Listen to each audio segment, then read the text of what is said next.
All right. Yes, we are recording. So glad to be with you. Oh, Thema. So am I technically the host on this day? Yes, yes, on today. Ah, Pass, on today. pass the mic. Yes. Okay. So I would like to begin by just giving thanks above. The Creator appointed this day for us, this moment, this gathering, this word, this breaking of bread and of soul and story. So I'm grateful. And I know you are too. Ah, I am too. What a day. This is the day, the appointed hour when we were Yes. supposed to have this Yes. conversation. So, Yes. yeah, grateful. May I praise you? Ah. Let us begin in praise. Yeah, how about granddaughter Mm, Thema Simone Bryant, mm, daughter, sister, minister, doctor, healer, dancer, singer, sayer, sealer, revealer, rhythm, music, heartbeat, feet on the earth, mm, eyes on the prize, eyes on the sparrow, mhm. tied to the eternal arrow, flying through the sky so high. Sankofa, blackbird, bringing us back to ourselves. We won't call this a comeback. We'll call this a reunion. Mm. Family reunion, homecoming, book tour continues. Bring your best dish to the park. What you got for the grill? The real deal. Thema Simone Bryant. Ah, ashe, ashe, ashe.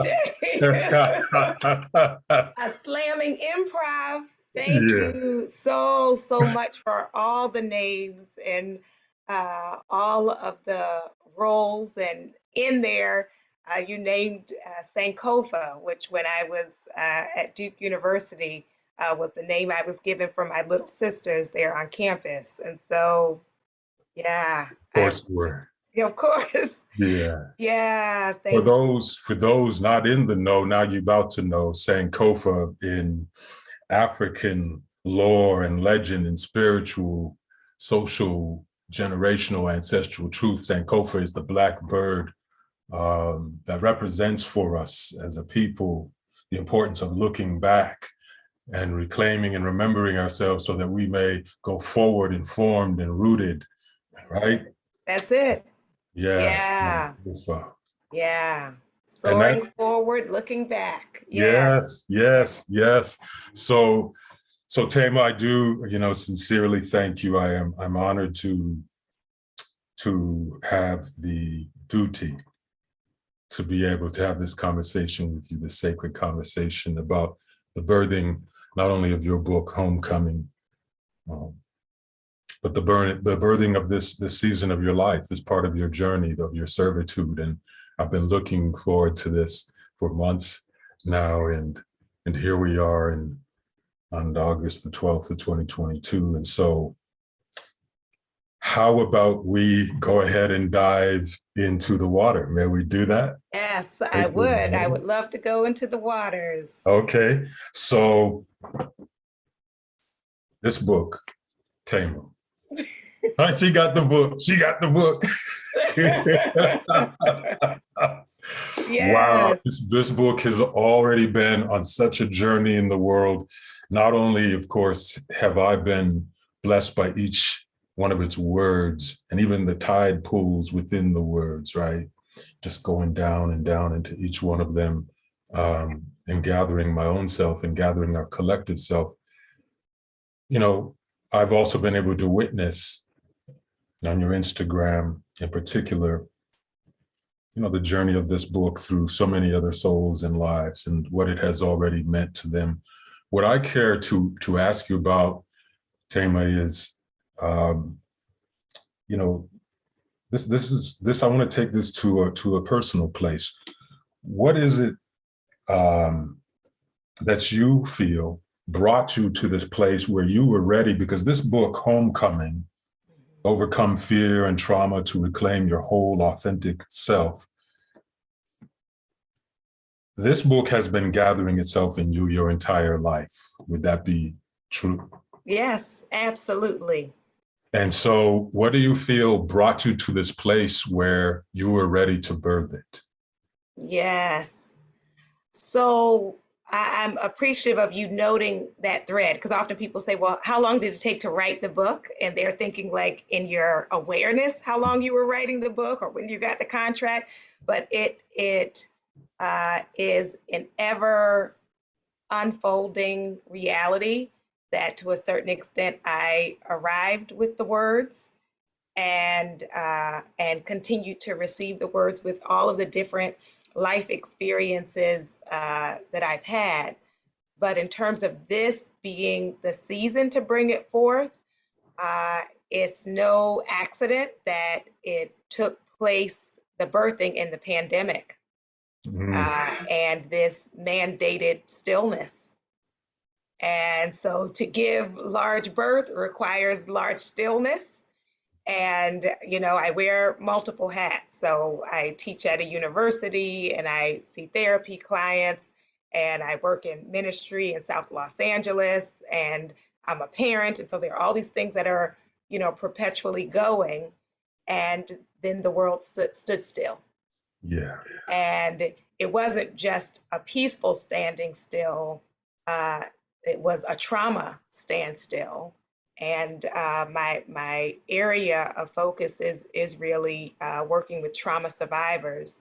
And so it really being in the forefront of my mind and spirit, the great need that we are all living in, the great overwhelm that exists, not only about the pandemic, but looking at racial injustice and seeing all of those dynamics, while we also recognize there were rises in family violence and family abuse and partner abuse. So all of this was in the air, and there has been a great hunger for how do we find peace? How do we reconnect with ourselves? How do we heal on the other side of this? Not business as usual, but how do I get somewhere I have never been, but is in me to arrive? So in that, in that, this was the time. This In was the that time. forced stillness Yeah. for you personally, for us collectively, um, stillness in the presence of our trauma and our tenderness and our fear and our exhaustion and overwhelm. It's Right. a humbling thing, yes, the way that um, creation orchestrates the variables that allow us to give birth to a living thing. Mm. Yes? Yeah, absolutely. Absolutely. And for us to embrace it instead of resist it. I think sometimes we push back when life is turning, when life is changing. We cling to what is familiar, we cling to what is known. And so to surrender to the transformation is necessary for us to get where we are meant to be. Amen. I have a feeling you have many sermons on that within you, Yes, that because yes. it's such a seminal part of our human experience, right? We come up against this um, calling to grow and change and shift and expand and extend and stretch. And then there's the very human fear response and doubt and second guessing and storytelling we do to pull back into the comfortable cocoon of Mhm. familiarity. Right. Yeah. Even when that cocoon is painful, it's known, right? So we have a big fear of the unknown. Yes. Like, who would I be if I let this go? Who would I be if I told a different story? Who would I be if not just the totality of my wounds? Like, Mhm. who else could I be if I wasn't that? And Yes. especially for people who, have early childhood experiences, then sometimes you have never known yourself any other way. So I really do think about therapy and other forms of healing as a faith walk, Yeah. right? I am walking toward a me I have not yet seen, and yet I believe she has to be there. Yeah, I love it. I love it. I love it. Always dropping it, dropping it. So Thema, in the context of you as an artist, as a writer, an author, as a birther, did you find yourself having to work through those same kind of dynamics of resistance in terms of bringing this particular book into the world? Because this is not your first book. However, to me, word for word, it feels in many ways um, as a book so central to your life, to your journey. Did you find yourself sort of working through, okay, what is it going to mean for me to have this out in the world? And was that part of your birthing experience? It was actually a relief because this book is in my unfiltered voice. Mm-hmm. Right? My prior books are well, I'll say also my poetry books are in my Yeah. unfiltered voice, but academic writing, which is, what most of my work has been, there is a certain language, right? There's a certain way of having to frame, there's a certain way of having to position, and uh, it gets constructed in a particular way. And I have learned that language, I know how to speak that language. Um, but it is in a lot of ways can be very restrained. And also, the academic writing, because often it gets positioned as textbooks, are usually pretty expensive. And so it has been wonderful for me to write a resource that's affordable, that's accessible, that is understandable, regardless of kind of where you are in your journey in life, Yes. both in the written text, and I'm also glad to have the audio book. And that was a joy, getting to go into the studio and just read the words and pour out the words. So I loved being at home with all of the various aspects of myself as I was writing, right? So the academic piece is there, the spiritual piece is there, the creative, poetic artistry is there, the little black girl in Baltimore is there. Yes, So, she keeps showing up. yes, yes, yes. So, as opposed to attention of what will it be like to release this, it was more a relief, a sigh, a joy. A joy, a sigh, a relief. Mhm. And I feel that we have witnessed that in you this summer, Thema. We found Thema by the pool, just chilling and dealing and dancing on the grass. And I feel that some of that lightness of being must be a reflection of you having released such a thing, Yes, you know? yes, And absolutely. yeah, Yeah, to not have to show up in the fullness, and that's why in the titles the word authentic, right? So to show up in our authentic self, and the reality is it's contagious, right? That's what most of us are waiting for, to be in the presence of people who show up freely and in a very real way, and it frees us up to be able to do the same, even if you just consider putting your toe in the water, right? That when you're in the presence of liberation, it's mm, freeing. oof. It's an amazing feeling to be in the presence of freedom, right? Right. Freedom is an awesome company. Yeah. Yeah, And sometimes you don't realize until you get there how confined you were, yeah, right? yeah, And a lot of times, trauma survivors in particular, we often hold our breath and hold our bodies tightly. And so, a big part of my work with clients is noticing, when people are holding their breath or holding themselves. And so sometimes when I point it out, the person doesn't realize it until I say it. Like, oh, yeah, I'm not really breathing, right? Like, okay, let me pay attention to that. Is this what freedom feels like? Yeah. power, power. Thank you. So you opened this work of heart, this work of art, with a beautiful story about an eagle and a farmer, which touched me. Had the emotion flowing actually, and it speaks to what you just expressed, that story, about how oftentimes we have lived with a condition so long, maybe from the beginning, that we actually don't even recognize our true nature or believe in it. I love the way you wove these stories throughout the manuscript.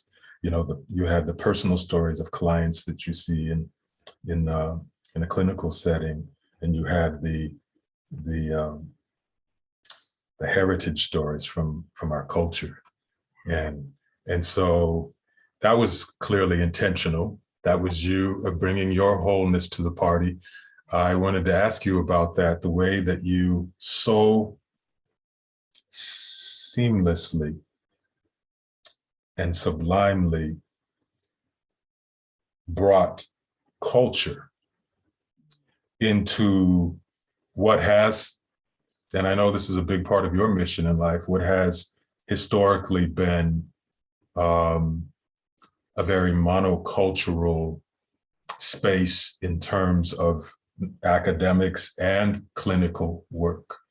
And so in this book, while you had the academic aspect and the clinical aspect, which I can appreciate psychologically, it was beautiful the way you wove in culture. What did that mean to you along the way? It is, there's a term called indigenizing psychology. And, it's recognizing that before the formal field of psychology existed, all of these cultural traditions existed that brought us to healing, to wholeness, to wellness, to truth. And one of those traditions is the oral tradition, storytelling. And storytelling is so healing and something I grew up with, I'll say, especially as the daughter of two ministers, right? What ministers do is they tell stories beautifully, right? And help you see yourself in the story. And so I grew up hearing great storytellers. And then in high school, for half of high school, I lived in Liberia, West Africa. And when I was there was not 24-hour television.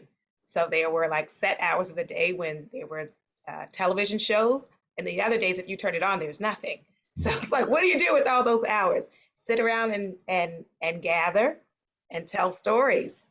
And it's so rich. It's interesting because I continue to see the field of psychology catching up with indigenous wisdom, African-centered wisdom, which is now, one of the approaches to psychotherapy is called narrative therapy, right?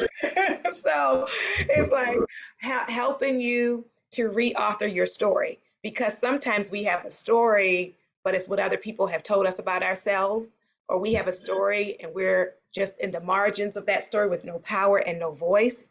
Yeah. And so to re-narrate, reauthor my story is healing. And so I wanted to include stories, and I also wanted to include stories of people from all different walks of life. One, because if you just kind of go into the technical or kind of clinical aspect, people can feel like it must just be me, right? Or like something's wrong with me and like no one else could relate. And so when we hear, people from different races, gender, economic status, different faith traditions, disability, sexuality, dealing with anxiety, dealing with depression, dealing with relationship issues, it helps us to connect to that very human need for compassion. Thank you. Yes, we want those who are listening to our conversation to understand that this book, Homecoming, is a book of stories. It really is. It's, almost reminds me of some of the books I grew up with as a child, the African storybooks, where the story was presented with a very clear purpose to it. And it tied, if you read the story, if you fell into the story as a child, it was this magical experience of discovering not just yourself, but others and your relationship to them, and your relationship with all living things. So again, that very indigenous African way of presenting story as a binding yarn, literally, a yarn in both sense, you know. And there's something so mystical, reverential, magical, instructive, and hopeful uh, about stories in the sense of myth and legend. And for us, indigenously, of course, when we use the word myth and legend, we're not saying untrue at all. Right. We're saying very true. We are presenting this to you in a creative, artistic way to describe a very lasting truth. Mm-hmm. And so your book is a book of beautiful truths, presented through the prism of all these different souls that you've been blessed to meet and who have been blessed to receive your graces. And so I bow down for that offer. Thank you. Yes. Thank you. Yes. I'm honored. And it's interesting, being a psychologist, many people will say, that has to be depressing. How do you listen to people's problems all day? And it's actually such an honor, like to bear witness to the ways in which people have survived. It's Yeah. I love the work, Yeah. and you get to bear witness. You're not just bearing witness to the wounds, and that's important to have the capacity to sit with that.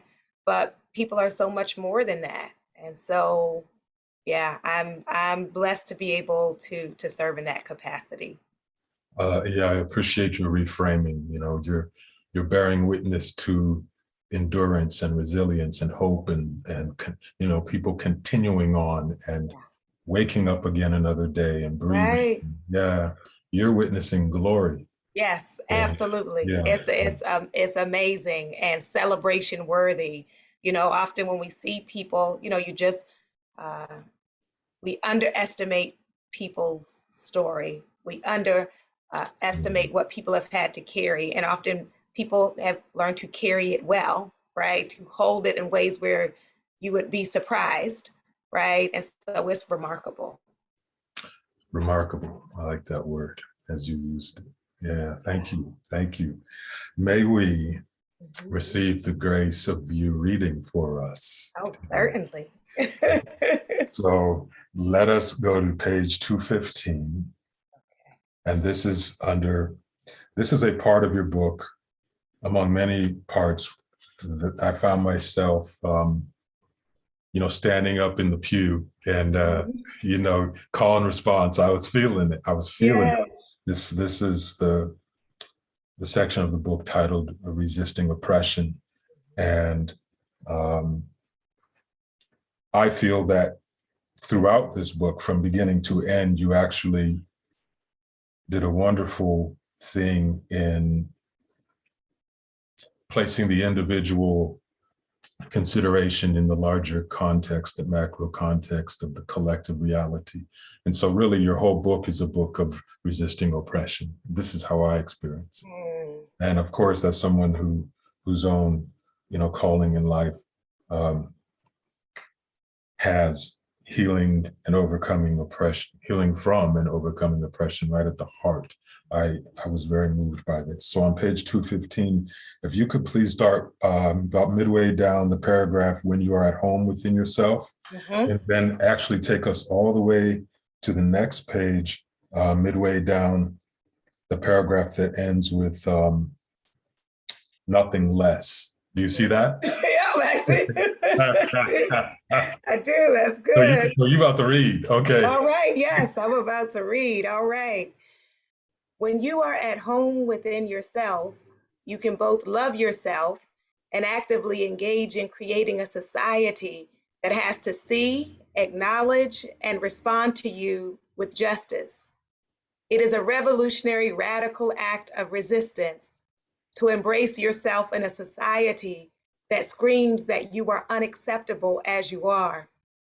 Declare your worthiness, and with each declaration come home to yourself. You are worthy. You are altogether lovely. You are beautiful inside and out. You carry wisdom, creativity, and gifts. Lean into the truth of who you are instead of instead of buying into the power structure that teaches you to strain and stress to be something you don't have to be. Mm. When you recognize your worth, you will also be free enough to celebrate the beauty, wisdom, and greatness of others without anger, envy, or insecurity. Oppression teaches us that only a few can be special or worthy. Reject that mindset. There is enough room for each of us. Yes. Justice work is mental health work. When you have the courage to name and address oppression, Mm. you heal and liberate yourself and others. As you come home to yourself, you also see the ways in which various forms of oppression are interconnected. So you do not need to limit yourself to fighting only the oppression that affects you. Instead, stand in opposition to all forms of oppression. As you create spaces where everyone can show up in the fullness of who they are safely and abundantly, you activate homecoming in those around you. People at home within themselves will not sit back in silence and powerlessness while others are oppressed based on their sexuality, race, ethnicity, gender, disability, income, migration status, age, religion, nationality, or size. Homecoming births agency, action, activism, and world changers. This is the secret of homecoming. There is so much untapped power and potential within you. Yet the reality of oppression often leaves you too distracted and discouraged to tap into it. Mm. As you come home to yourself, you are liberated to be everything you were born to be, nothing less. Hey. Oh, thank you for selecting that. Yeah. Thank you for giving us the whole sermon. Mm. Yeah. Yeah. What do those words really mean to you? How do they resonate in you? Because I feel like that passage, as I know you, it reflects so much of who you are. Yeah. For me, a part of homecoming is finding and reclaiming and using your voice. Mhm. And oppression, marginalization, abuse, the way they flourish is in our silence, right? Because silence supports the status quo. Silence gives power to those who have power, even when they are abusing that power. And so I think when we're not at home within ourselves, we feel there's nothing I can do about it, right? It's too big, or it doesn't affect me personally, or what will people say, or what will be the consequences. And we recognize that your voice will have a cost, but your silence, our silence, ah, has a major cost. It has a major cost. And we get to a place, hopefully, when we're no longer willing to pay the cost of our silence. And that was an important part of my healing. And that feels very freeing for me, where I'm not trying to be acceptable. Uh, Yeah, wow. Yeah. Just hearing that makes me happy. Hearing any soul say those words. yes. I'm no longer am wearing the chains of trying to be acceptable. Mhm. Can you, Thema, can you paint a portrait for us of what that journey was like for you? I mean, you have come a long, long ways as a woman in this world. as a child of Africa and a woman in this world. More recently, when we talk about oppression and structures, you are a historical first president-elect African-American Not woman. the first, but the sixth Black president for the American Psychological Association. Okay, how many women? 4. Okay. I'm number 4.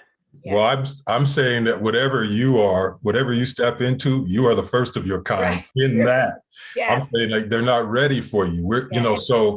So your life is a testimony to not only resisting oppression, but pushing through your own fears and temptation for silence to stand up, speak out, Right. and do so not just here or there, but consistently. And I Yeah. feel that for many of us, and particularly, young girls I see of color, for lack of a better term, an example such of yours is priceless to see, oh, okay, that's how she does it. Because I remember as a boy seeing certain souls do that. Muhammad Ali was one that really comes to mind. The way he stood up straight. He didn't bend over. Yes. He did not do this. He used, and it was holy because it was sincere. And it was holy. Yeah, you know what I mean? Like, so what are they going to do with that? Right. And I see you as a powerful medicine and example of what it looks like to consistently push through the human cost of using your voice to step into the realm of collective reward for leaving silence behind. Yes, yes. It is so important and necessary. And what I have found is when you jump out there, the wind catches you.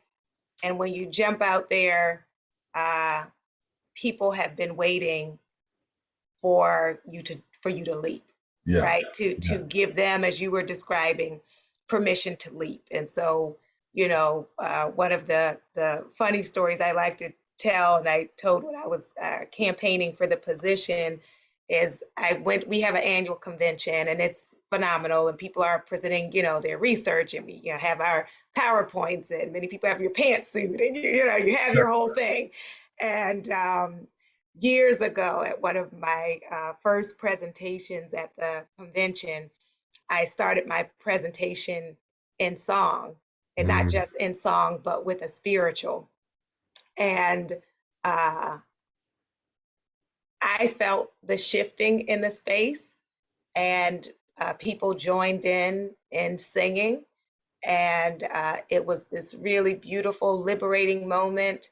And then when it was over, someone came up to me and said, I didn't know we could sing at APA. And I said, nobody told me we couldn't. And so ushering that in, and then, this year at the convention, at the end of the presentation, I invited the psychologists to dance with me. Yeah. And we collectively danced to Sweet Honey in the Rock. And, there is a longing for authentic, free spaces. And so it's my joy to be among those who are doing the work to create as much freedom in spaces as we can. And as we can is actually limitless. Oof. Thank you. Longing for free spaces, including within us. Right, right. Because the reality is, whether you're going to teach or do research or work with clients or be a consultant, whatever anybody's going to do, not just psychologists, you are the vessel and the instrument. And so, the work you create has to reflect its source. So when its source is bound, the work is going to be bound. When the source is free, the work is going to be free. So the inner process is necessary, right, in order to bring the harvest. Wow. Yeah. the inner work and the outer work, the inner world and the outer world. That's what drew me to psychology way back in the day. Was, you know, you could investigate and examine and come to understand those aspects in tandem, you Yes. know, in Yeah. relation, in kinship. Right. Yeah. Right. And that's why I so appreciate your work in social psychology, is to understand that dance, right, with the inner and outer world, right? That we are being formed by these systems while we also are able to deconstruct and build new systems. Yeah. Yeah. Yeah. Thank you for saying that.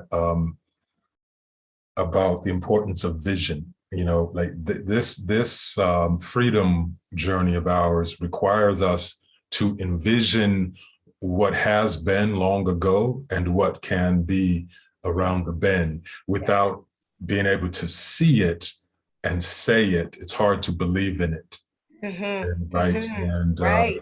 And I find that, for instance, in your Instagram space, you do a wonderful job of painting for people what is possible. So you're painting the landscape and the far horizon and saying, okay, this, you may feel like you're bogged down here in this quicksand, in the immediate sense, but always remember this horizon is real and it's yours.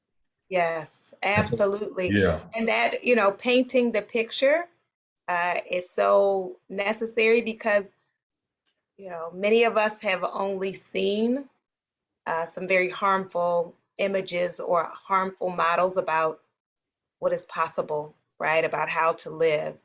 And so that's one of the gifts, I think, also of expanding our circle, is to see there are other ways of being, there are other ways of relating, there are other ways of resolving conflict. There are just other ways of living. And so I don't have to just repeat what I saw. I don't have to just repeat what I saw. See a new thing. See a new See a thing. new thing. See, So you can be a new thing. you can be a new thing. People are always asking for concrete solutions, but how? But how? But how? You're providing us this. You're feeding us actual examples of how to break these chains of bondage. And That's yeah, I appreciate that. Um, Speaking of which, you know, you end so many of your passages with an invitation into homework, which I also appreciate, because at once it puts the ball back in the court of the reader, right. to say, this is about you. All of this that you are reading and experiencing and feeling right now inside of this book, this is not about me. It's not about some distant people out there. This is your journey. Mhm. And you have the opportunity to practice these things. And could you speak to why you felt it valuable to include homework for us? Yes. I think I have seen people get stuck in a number of lanes, right? So sometimes, I used to work as in a counseling center on a college campus. Yeah. And so sometimes you'll see people what we would call intellectualizing. So they could, talk and talk and talk and talk and like nothing shifting, but they're doing a whole bunch of talking and overthinking, and you Yeah. can get stuck in that. Sometimes I have seen that in faith communities where people are listening to sermons or homilies or teachings, whatever their tradition, they're listening to that every week, but it's not showing up in their life. It's like, something is Yeah. missing here. Yeah. You're listening but not living, right? And so for us to be doers and not just hearers uh, means that I won't just say, oh, I heard an awesome podcast or I heard an awesome um, class teacher or awesome minister, and nothing is showing up in my life. So the homework is the application of what are you going to do as a result of what you heard, right? That's that's the that's an important part. Yes, the thinking and preparation is important, but at some point, if I want to shift, I have Mhm. to lean into the shifting. Thank you. I really appreciate that. It's, you know, you offer, and through this book, this story, you offer the clay, and then you also ask Now what will you do with the clay? Yes, Only you can shape it. This that's is right. your clay. Yeah, and I have enjoyed, hearing from a number of people who are reading the book and them consistently saying, I feel like I'm not supposed to read it fast. And so I'm, sitting with it, right? I'm doing the work. So they'll say, I'm doing the work and say, excellent, right? It's not just like, oh, these are some interesting stories, but, then digesting that so that it can take root in me. Mm. Maybe then you are, through this book, helping us to reunion with more indigenous African, um, I say indigenous African and indigenous in general, Yeah.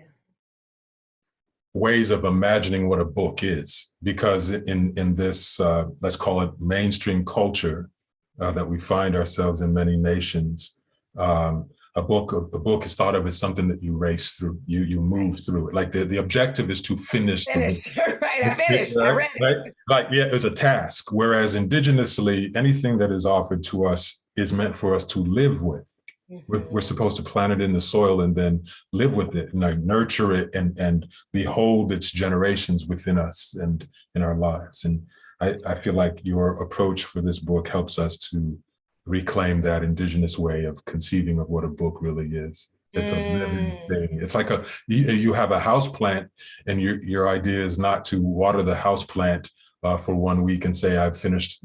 I've I did finished. it. No, you live with the house plant, grow with it. Mm-hmm. And so thank you in that sense. Yeah, yeah, absolutely. No, I am glad for that and for people to return to the work. Even though it just came out this year, people who are on like a second reading, or some people uh, did the audio and are now Yeah. doing, the actual written text. Yeah. And so it's something we can return to and sometimes hear, sense, feel, digest differently. Hey, yes, hey, that's beautiful. It's true. We change in every moment. And Right. then the book, therefore, changes for us. So, where may folks find your work who have not previously found your work? Where would you like us to find you in your Yes. YouTube? So I would love for you all to check out my website, drthema.com, DRTHEMA. And on there, you'll see the links to my social media. And on social media, I'm Dr. Thema. The books are in all major bookstores and also indie bound if you want to support independent bookstores, small bookstores, which I encourage you to do as well. And then my podcast has the same name as the book. And so that is Homecoming, and it's on iTunes, Spotify, SoundCloud, and YouTube. So I would love for you to make use of the buffet, and I Um, hope that it will fill you. it's a rich buffet, and it does include your Instagram space, which you fill up so wonderfully, and other social media areas. And so we want to thank you collectively for your choice to serve, to be humble and faithful to your calling, the way that it has shaped you, and then the way you self-determine um, your passage going forward. We want to collectively honor you for that and send you our restorative energy as you continue forward. And I personally, of course, am forever grateful for knowing you, for being in relation with your journey itself, not just who you are in this moment on this day, but your journey itself. That is a great gift for me. And let us conclude this sacred moment with your answer to this. How does it feel to be you at this place in your journey? How's it feeling?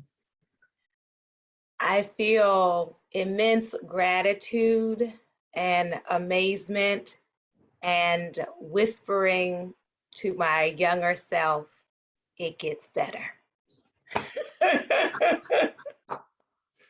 Hopefulness. Yes, yes, yes.